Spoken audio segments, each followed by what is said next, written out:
Am o căsuță mare, așa, așa, așa. Vom croșeta împreună o nouă decorațiune pentru bradul de Crăciun. Căsuță mare de data aceasta. Bun venit în lumea croșetei fermecate, locul în care dăm viață jucăriilor croșetate. Bună, dragile mele, și bine ați venit sau ați revenit pe acest canal. Astăzi un video special pe canalul nostru, o nouă decorațiune pentru bradul de Crăciun. Am văzut că v-a plăcut foarte mult fulgul croșetat anul trecut, a avut foarte mare succes și este în topul preferințelor voastre și anul acesta, așa că m-am hotărât să lucrez o nouă decorațiune pentru bradul de Crăciun alături de voi. Îmbină astăzi utilul cu plăcutul, lucrez la cadourile pentru Crăciun, pentru cei dragi și cei iubiți. Eu zic că un set de 3 sau 6 astfel de căsuțe va fi foarte apreciat. Este o decorațiune mare și va umple frumos și va arăta frumos în orice brad de Crăciun. Ca și materiale necesare nu veți avea nevoie de foarte multe. Am lucrat cu o croșetă de 2, am avut o forfecuță la îndemână, am avut un ac de cusut. Este un ac special pentru care vreau să-i mulțumesc Oanei Trotter. Mi-a trimis aceste ace tocmai din Austria, sunt fix ceea ce am eu nevoie. Sticknadeln mit Spitze de la Prim. Vi le arăt pentru că sunt perfecte pentru jucările croșetate. Sunt niște ace foarte bune. Dacă aveți ocazia să cumpărați, să știți că nu veți regreta. Le recomand cu cea mai mare încredere și eu îi mulțumesc Oanei din tot sufletul că s-a gândit la mine și mi le-a trimis. Mi le-a adus tocmai Moș Nicolae pentru că le-am găsit în seara de 5 decembrie. Așadar, pe lângă acestea mai aveți doar nevoie de un fir alb sau nu, depinde ce culoare vreți să faceți voi aceste căsuțe, nu-i musai să fie albe. Eu am folosit firul de bumbac mercerizat de la Catania, Schachenmeier, la 50 de grame, 125 de metri. Așa cum v-am mai spus în mai multe videouri, un bumbac mercerizat, gazat, pieptănat și de foarte înaltă calitate. Îl găsiți la Roxana Ciorogariu de la Pucatois. Să vă mai dau un pont înainte să începem să lucrăm. Luna aceasta la Roxana Ciorogariu, orice comandă conține una dintre cutiile de Catania cu bombonele la 20 de grame. Beneficiază de transport gratuit. Este o ocazie foarte bună de a testa aceste fire, de a le cunoaște și de a le vedea nuanțele. Fiecare cutie conține și un paletar și veți avea codurile tuturor nuanțelor disponibile, așa că este un cadou pe care ni-l putem face de Crăciun. Și se găsesc și în două variante, cutii mici și cutii mai mari, depinde cât de cuminți ați fost. Haideți să începem să lucrăm fulgul nostru. Voi începe cu un nod de început, da?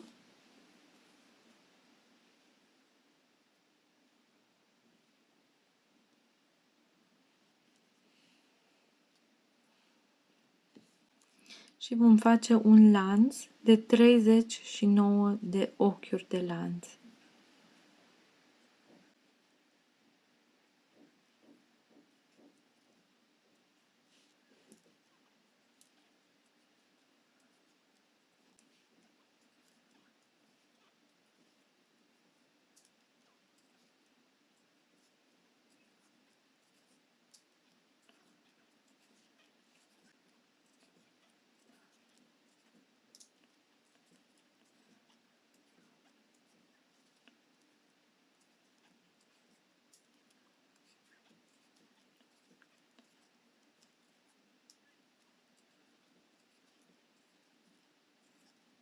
Este un proiect pe care mi-am dorit de foarte mult timp să-l lucrez și iată că de data aceasta m-am combinat o grămadă de lucruri ca să reușesc. Îl voi lucra alături de voi, avem și video nou pe canal cu un proiect frumos, o să am și cadou pentru cei dragi și mi îndeplinesc și pofta, da? Facem lanțul de 39 de ochiuri și vom face un picioruș dublu în al 9-lea ochi de la croșetă. Deci vom număra 3, 5, 6, 7, 8 și în al 9-lea iau fir pe ac, introduc croșeta și am 3 bucle, fac 2, trag prin 2 și prin încă 2.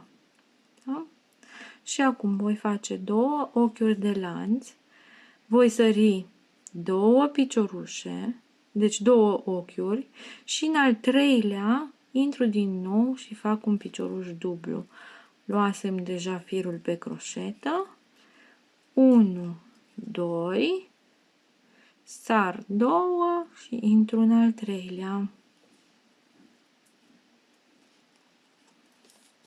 1, 2, 2 ochiuri de lanț, iau fir, sar 2 ochiuri și intru în al 3-lea și fac un picioruș dublu. Așa mă duc mai departe. 2 ochiuri de lanț, iau jeteu, sar 2 ochiuri și în al 3-lea fac un picioruș dublu. Așa voi continua până la capătul rândului. Am încercat mai multe fire pentru acești fulgi. Am încercat și cu bumbac nemercerizat de la Bella, Alize Bella. Am mai avut și tot bumbac nemercerizat, este drops safran alb și sincer nu-mi place la fel, nu-mi plac la fel de mult căsuțele ca și cele din bumbacul mercerizat, Catania. Mi se pare că are o ținută mult mai bună această căsuță sau fulgii lucrați din bumbac mercerizat și de asta am hotărât să continui și să fac tutorialul tot cu Catania. În total trebuie să am 11 căsuțe. 3, 5, na bun. Undeva am stat eu la povești, undeva am sărit doar un ochi sau am făcut lanțul mult mai lung. Sau. Nu-i nimic, eu refac și revin. Deci mai sar 2, intru în următorul ochi, fac 2 ochiuri de lanț, trebuie să sar 2 și să intru și să fac încă un picioruș dublu în ultimul. Eu am zis bine, dar n-am făcut bine. Am stat la povești. 3, 5, 6, 7, 8, 9, 10, 11 celule trebuie să avem și acesta este sfârșitul rândului 1. Vom trece la rândul 2, unde vom face 3 ochiuri de lanț. O să întorc și mai fac încă 2 ochiuri de lanț. Intru cu un picioruș dublu în piciorușul dublu. Mai fac încă o dată 1, 2 ochiuri de lanț. Intru tot în piciorușul dublu și fac un picioruș dublu. Așa. Iar acum o să umplu celulele cu câte 2 piciorușe duble. Deci, în următoarele celule, în următoarele 7 celule, o să lucrez piciorușe duble. La fel, o să lucrez și în fiecare picioruș dublu din rândul anterior. Deci, o celulă e umplută cu 2 piciorușe duble și mai are 2 pe lat, pe lături. Sau cum se zice. În următoarele 7 celule, așa voi lucra.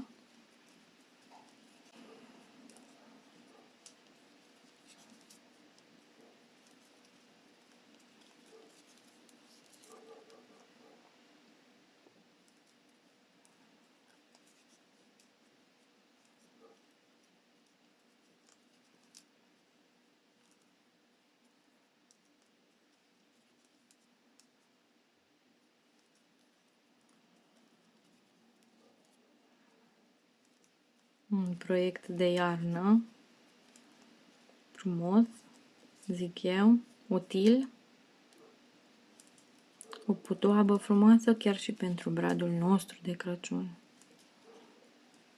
Mai ales dacă avem copii. Nu se sparge nimic, nu e nimic periculos. Găsiți pe canal și alte idei pentru decorațiuni pentru bradul de Crăciun. Vă las un link cu videouri potrivite. Bun. Am făcut cele 7. Acum voi lucra din nou 2 ochiuri de lanț și fac un picioruș dublu aici. Și din nou 2 ochiuri de lanț și va trebui să sar 2 ochiuri de lanț și să fac în al 3-lea ochi de lanț din lanțul de început un nou picioruș dublu, da? Bun. Mai departe. Am terminat rândul 2, trecem la rândul 3 și voi face în felul următor. Din nou fac 3 ochiuri de lanț, 1, 2, 3, țin locul unui picioruș dublu, da? Și întorc și mai fac așa, 1, 2 și intru cu picioruș dublu în piciorușul dublu din rândul anterior, din nou fac 2 ochiuri de lanț, iar aici voi intra și voi face în primul picioruș dublu încă un picioruș dublu, apoi mai fac încă 2 piciorușe duble în următoarele 2 piciorușe duble. Da? Acum voi face un lanț de 4 ochiuri. 1, 2, 3, 4 și voi sări 3 ochiuri, 3 piciorușe duble din rândul anterior. Și mă prind cu un picioruș simplu. Mai fac încă 4 ochiuri de lanț și acum fac un picioruș dublu, adică iau fir pe arc și sar 3 piciorușe și intru în următorul și fac un picioruș dublu. Mai fac un picioruș dublu în următorul picioruș dublu, iar apoi facem din nou 1, 2, 3, 4 ochiuri de lanț, sărim 3 piciorușe din rândul anterior, ne prindem cu un picioruș simplu, din nou 1, 2, 3, 4, 1, 2, 3 piciorușe le sărim, iau fir și intru în al 4-lea picioruș, fac din nou piciorușe duble, 3 bucăți. 1, 2 și 3. Astea am lucrat un pic la perdele, la geamuri și mai fac acum 2 ochiuri de lanț, picioruș dublu, 2 ochiuri de lanț și sar 2 ochiuri de lanț de aici, 1, 2 și mă prind și mai fac un picioruș dublu. Bun. Acesta este finalul rândului 3. Continuăm cu rândul 4. 1, 2, 3. Întorc. Și din nou 2 ochiuri de lanț. Iau fir, fac un picioruș dublu în piciorușul dublu din rândul anterior și voi face din nou 2 ochiuri de lanț și intru cu aici totdeauna o să trebuiască să lucrăm 3 piciorușe duble. În următoarele rânduri rămân astea până terminăm geamurile. Așa. Aici o să fac 1, 2, 3 ochiuri de lanț și un picioruș triplu. Adică iau de 2 ori pe arc și intru în piciorușul simplu făcut în rândul anterior. Am 4 bucle pe croșetă, trag prin 2, trag prin 2 și prin încă 2. Mai fac 1, 2, 3 ochiuri de lanț și intru în fiecare dintre aceste 2 piciorușe duble din rândul anterior și mai fac încă 2, care vor fi mijlocul geamului meu. 3 ochiuri de lanț, un picioruș triplu,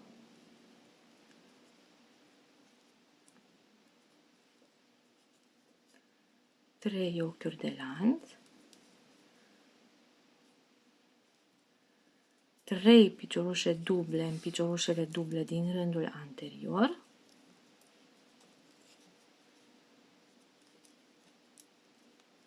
și mai fac 2 celule până la finalul rândului.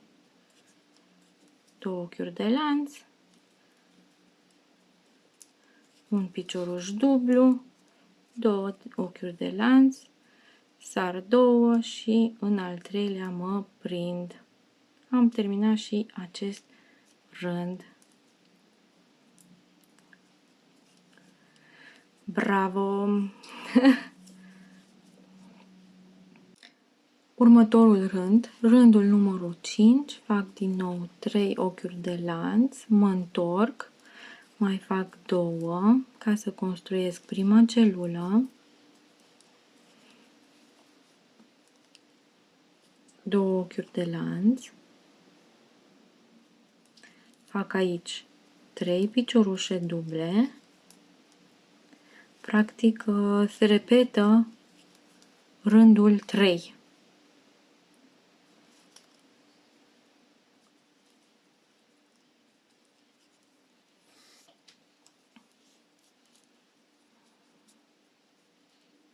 Unu, 2, 3, 4. Mă prind aici cu picioruș simplu.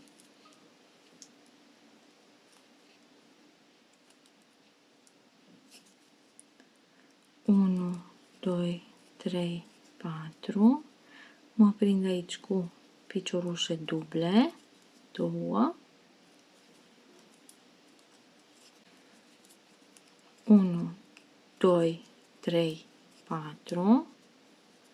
Mă prind din nou cu picioruș simplu. Hop. 1, 2, 3, 4. Lucrez câte un picioruș dublu în fiecare picioruș dublu al rândului anterior. Marginea geamului. Din nou mai trebuie să fac doar 2 celule. 2 ochiuri de lanț, un picioruș dublu, 2 ochiuri de lanț, un picioruș dublu în al treilea ochi. Bun. Pam, pam, pam. Dacă aici am repetat rândul 3, acum va trebui să repet rândul 4. Hai să fac 5 ochiuri de lanț, direct. Am făcut un picioruș dublu prima celulă, apoi fac iar 2 ochiuri de lanț,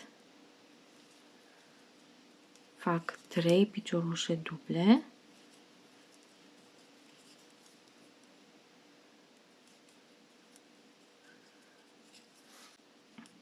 trei ochiuri de lanț, un picioruș triplu, un picioruș scurt din rândul anterior,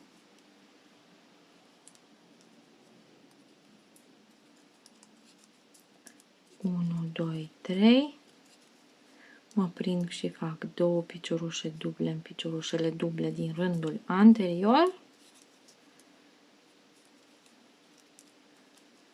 1, 2, 3, picioruș triplu,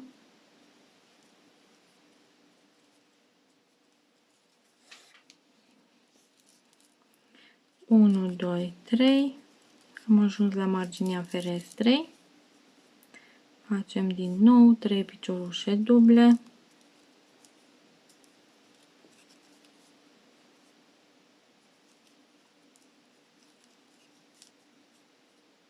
două celule, 1, 2,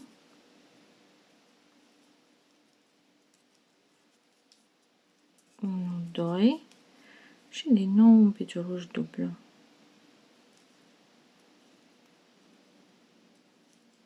Bun. Am terminat și acest rând.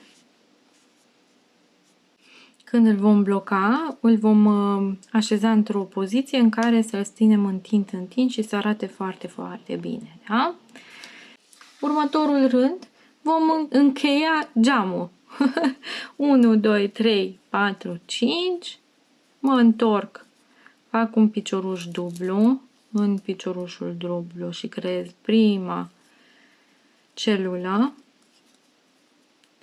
1, 2, mai fac încă 1, 2, 3 piciorușe duble. Apoi facem în gemulețul nostru, fac 3 piciorușe duble, scuze, în gemuleț, că am sărit 3. Sar 3, fac 3 înăuntru, picioruș dublu în piciorușul triplu, mai fac 3 piciorușe duble în următorul lanț.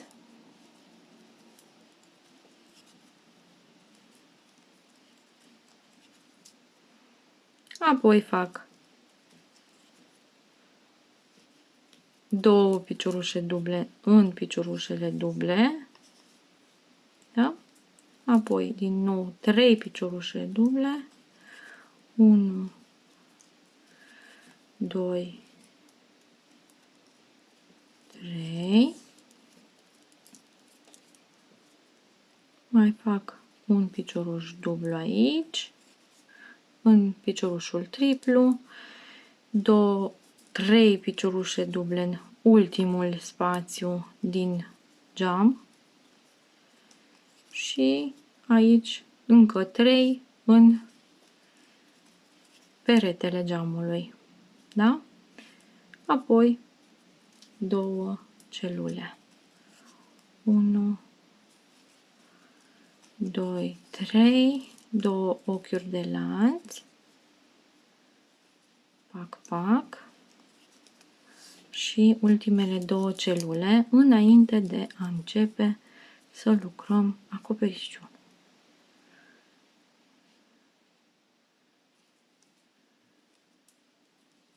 Bun. 3 ochiuri de lanț, următorul rând, întorc, arată tare bine deja. Și aici mai fac încă 3, în același loc, mai fac încă 3 piciorușe duble. 1, 2, 3, 2 ochiuri de lanț și mă duc la fel, tiptil, tiptil, cu celule. Da? 2 ochiuri de lanț, fac încă un picioruș dublu în primul picioruș dublu, apoi 1, 2 ochiuri de lanț, sar 2 în al treilea picioruș, mă prind din nou cu picioruș dublu, 2 ochiuri de lanț, sar 2 piciorușe duble, mă prind și fac un picioruș dublu în al treilea, sar 2. Deja cred că știți cum sunt celulele, da? Mă duc până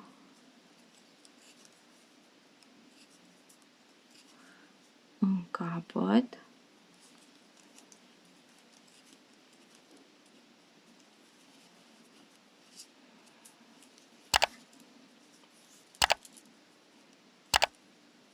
Unu, doi. Aș zice că e un model relaxant. 1, 2.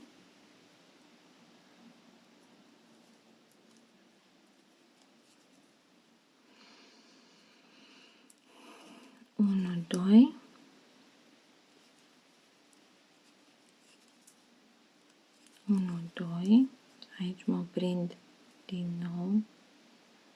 un picioruș dublu și mai fac încă 3 piciorușe duble, da? Deci în total 4 piciorușe duble în acest ultim spațiu. Bun. Și întorc. Acesta a fost începutul acoperișului. Când îl blocăm, tragem un pic de părțile astea să se vadă. Următorul rând, rândul 9, facem așa. 1, 2, 3 ochiuri de lanț și fac un picioruș dublu în ultimul picioruș dublu, da? Cum sunt pe rândul ăsta. Și după aceea o să fac încă în această celulă fac 2 piciorușe duble și un picioruș dublu în ultimul picioruș dublu. De aici o să construiesc din nou celule până în capătul celălalt. Fac 2 piciorușe, 2 ochiuri de lanț, picioruș dublu până în celălalt capăt. Că vă arăt. După aceea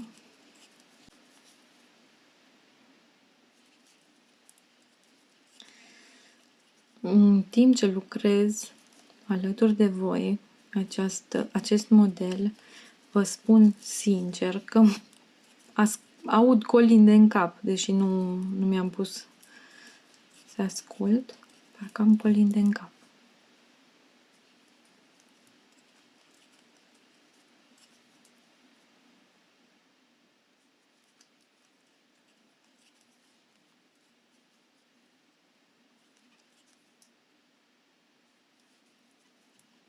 Așa, am făcut 3, 5, 6, 7, 8. Mai fac încă una, o celulă. Și aici, în această ultimă celulă, fac 1, 2. Mai fac un picioruș dublu.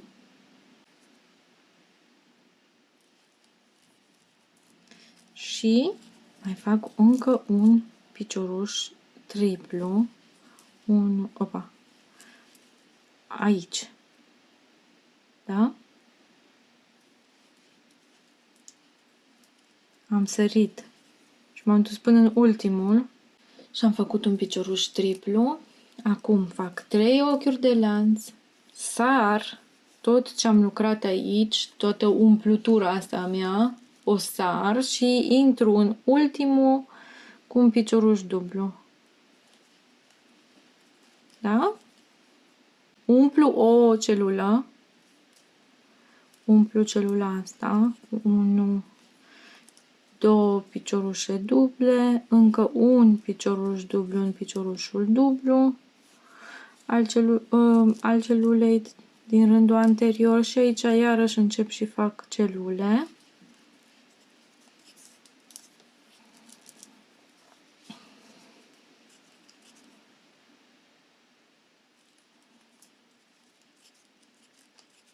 Contează și firul atunci când lucrezi sincer, cu bumbacul nemercerizat, nu mi-a mers așa de bine.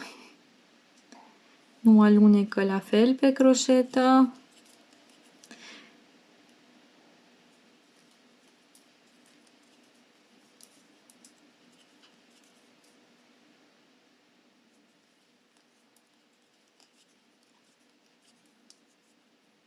Bun. Acum o să umplu din nou ultima celulă înainte de chestiile astea. 1, 2 piciorușe duble. Mai fac unul aici. Am 4 piciorușe duble. Și așa fac din nou un picioruș triplu și intru aici.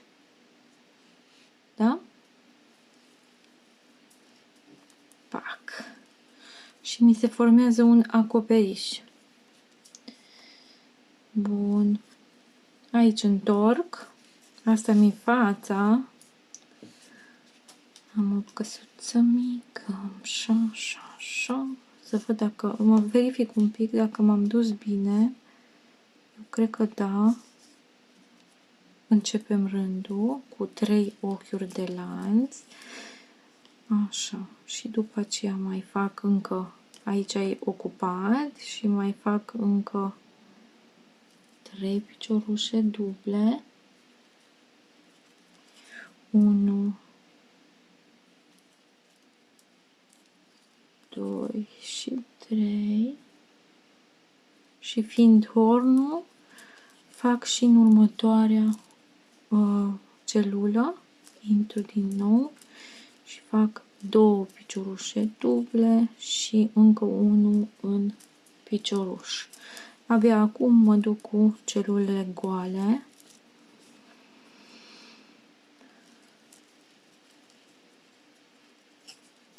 Mai departe.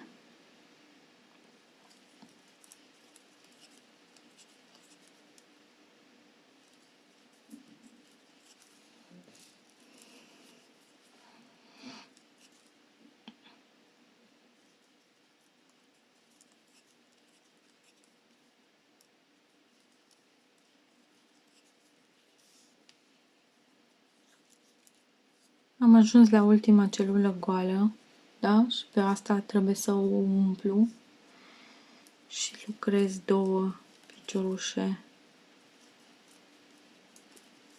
duble înăuntru, mai fac un picioruș dublu aici și din nou o să mă duc cu un picioruș triplu până aici, da?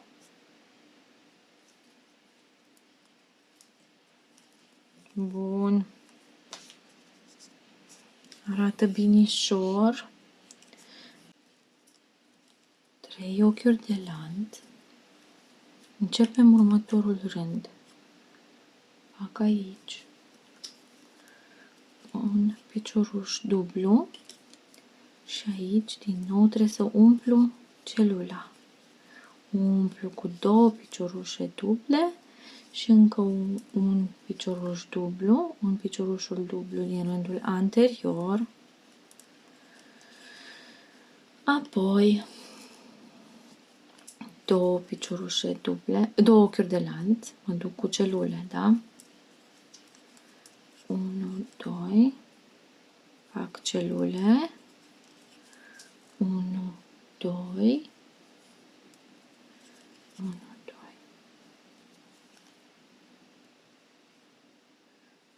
Avem în total la rândul ăsta 4 celule goale.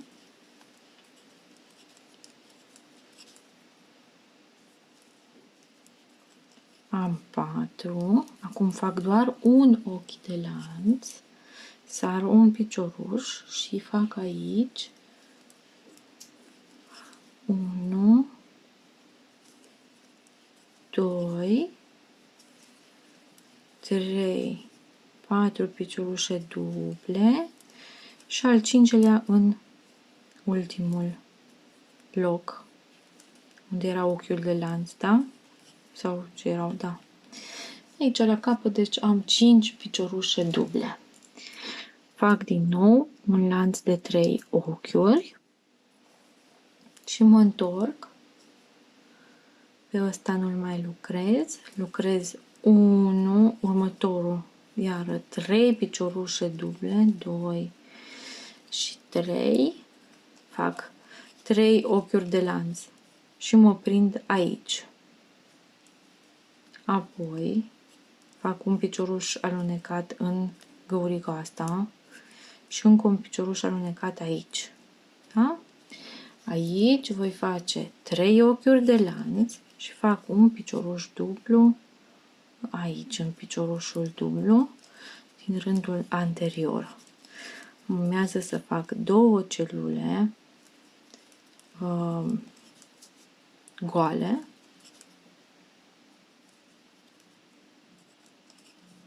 Și pe ultima umplu. Cum ne-am obișnuit, cu 2 piciorușe duble și unul aici. Plus îi mai fac un picioruș triplu aici. Să mă prind de lanțul ăsta. Bun. Ce facem acum? 3 ochiuri de lanț. Sar aici. Da? Aici mai umplu o celulă. Hop.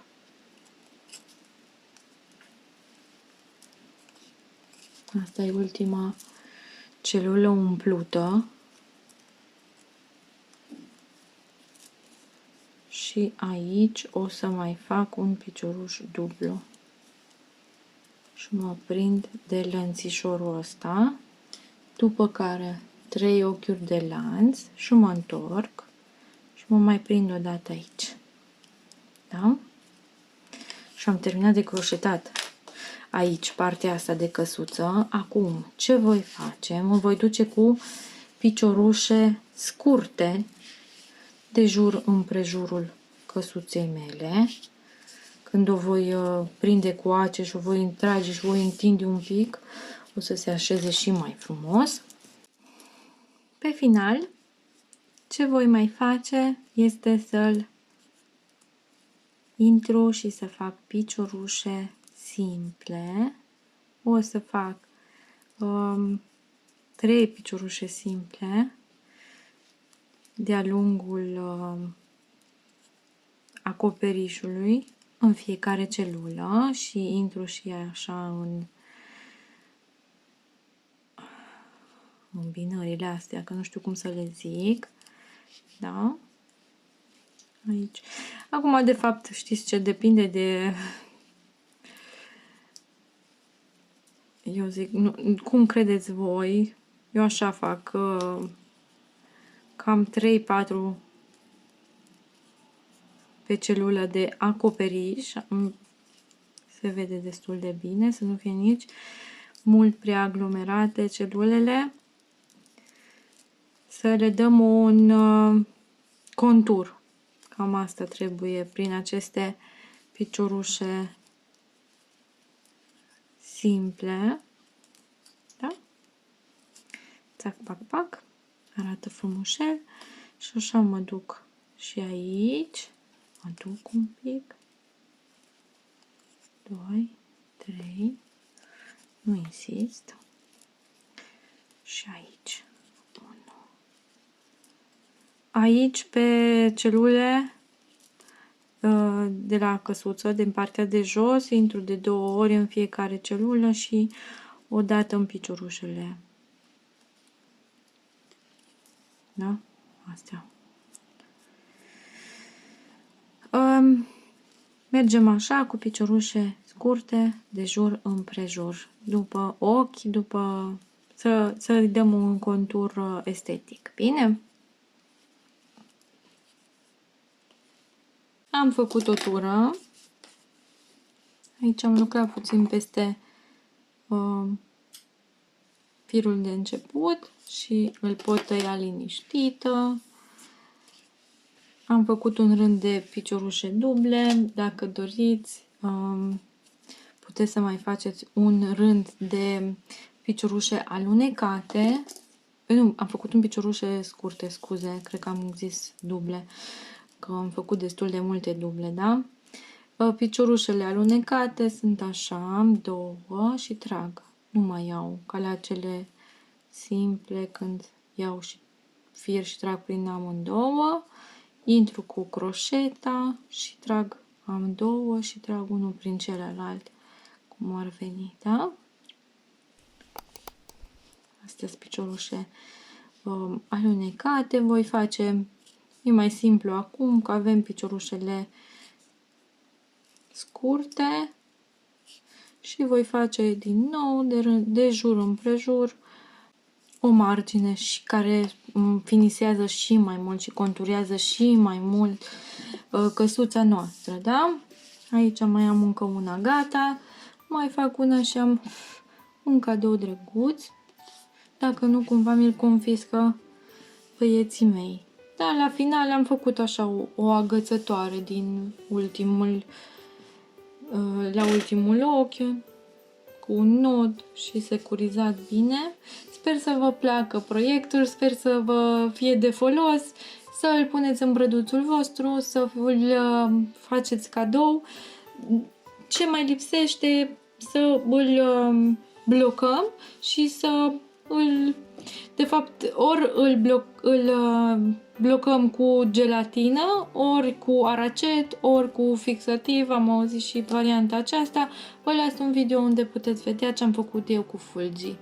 Și puteți să îmi răspundeți în comentarii la întrebarea care este varianta voastră preferată de a bloca aceste decorațiuni.